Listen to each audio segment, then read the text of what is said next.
This is the world's fastest charging smartphone you can buy right now. It comes with a 240 watt crazy fast charging, and this is the GT Neo 5. This is the China edition. In the globally, the same phone has been launched as a GT3. The realme showed it at the MWC 2023, and in India very soon it is going to come as the GT3.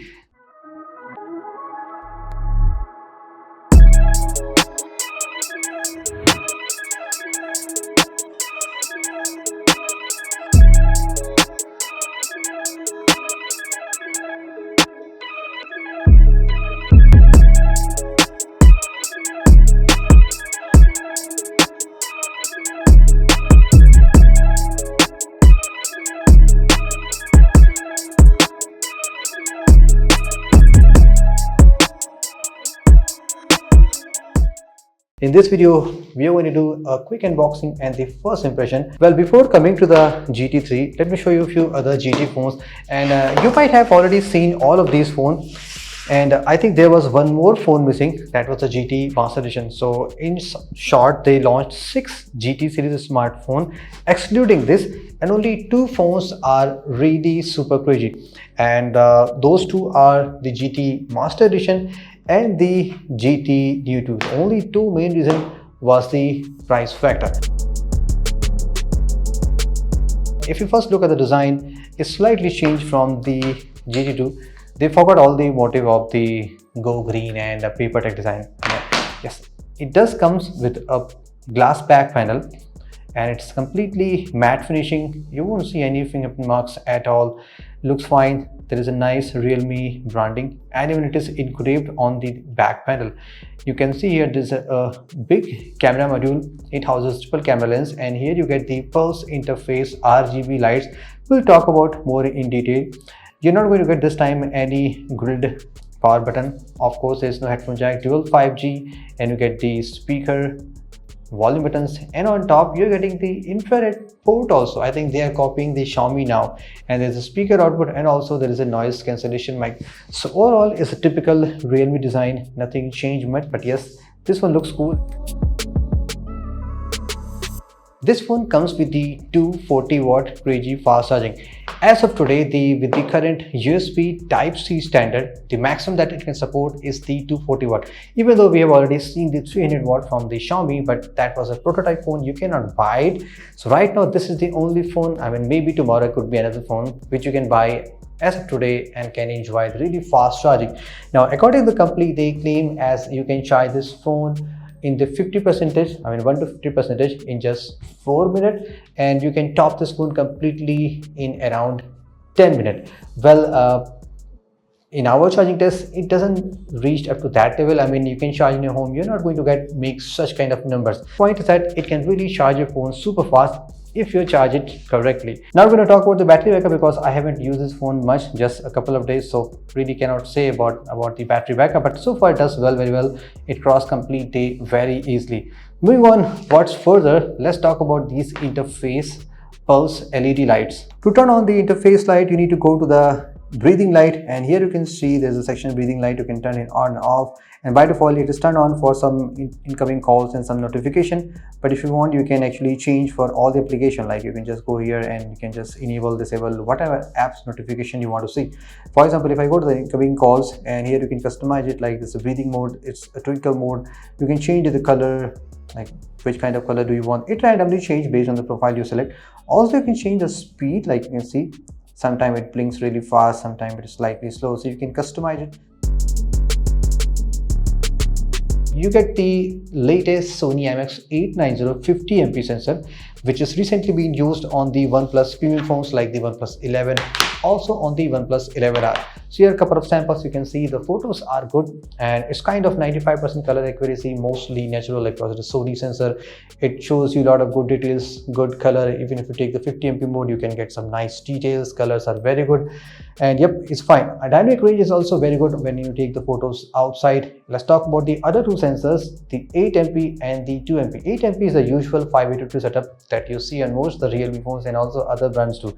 It just normally you cannot get much of the details, and the 2MP is not here just the normal macro, is the microscopic, and they took the same sensor which was previously used on the Realme GT2 Pro and it's again very crazy. The only drawback you will find with this that you need to keep your phone horizontally, keep it in the level with the desk or something, so that phone won't be shaking too much, because it's too much blurry, than because there's so much magnification. You can go up to the 20x magnification, you can go up to the 40x.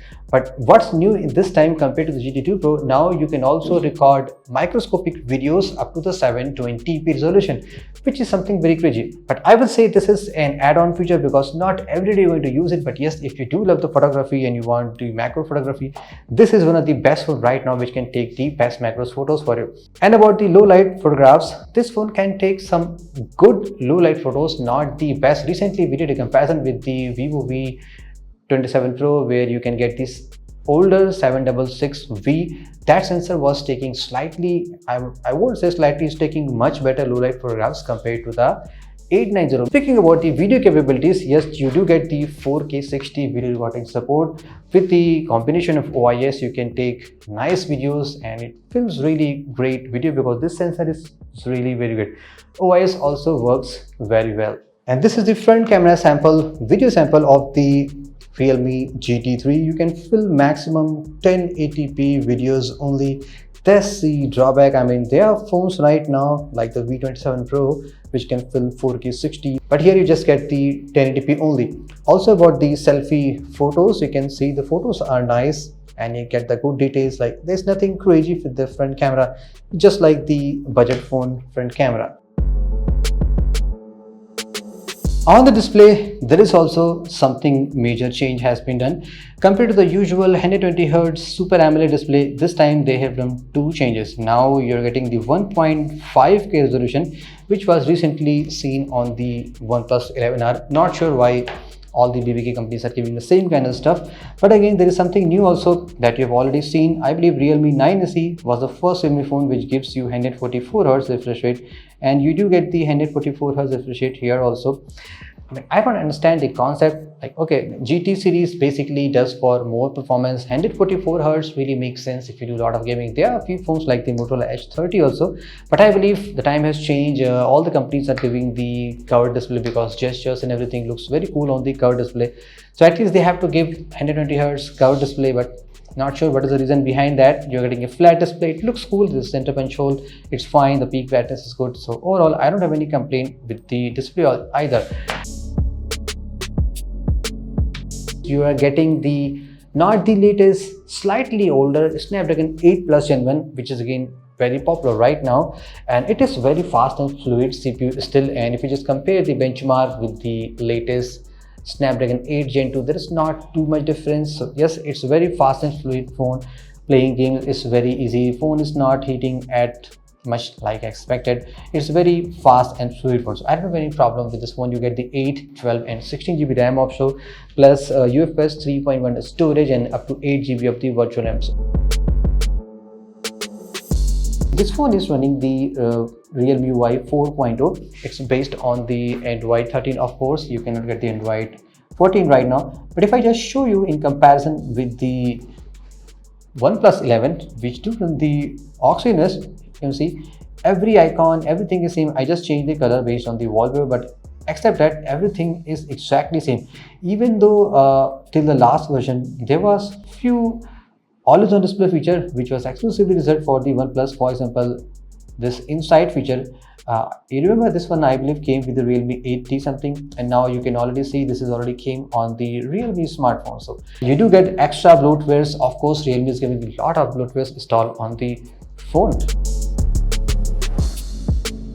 So is this phone going to make some serious impact in the market like the previous GT Master Edition or the GT Neo 2? It's difficult, because by looking on the specs, I mean the 144Hz display and the processor, this one is surely going to launch above 40K, because the 8 Plus Gen phones are still not cheap, and you do have the microscoping and this interface lights, pulse light. So I believe if you get this phone max to max by 43 to 45K, it is again still a decent premium phone. But let's wait and watch at what price you're going to get in the India. And yep, stay tuned for so many exciting videos with the Realme GT3 and much more exciting videos for you. Thank you so much guys. Hope you enjoyed this video. This is Saurabh and catch you very soon.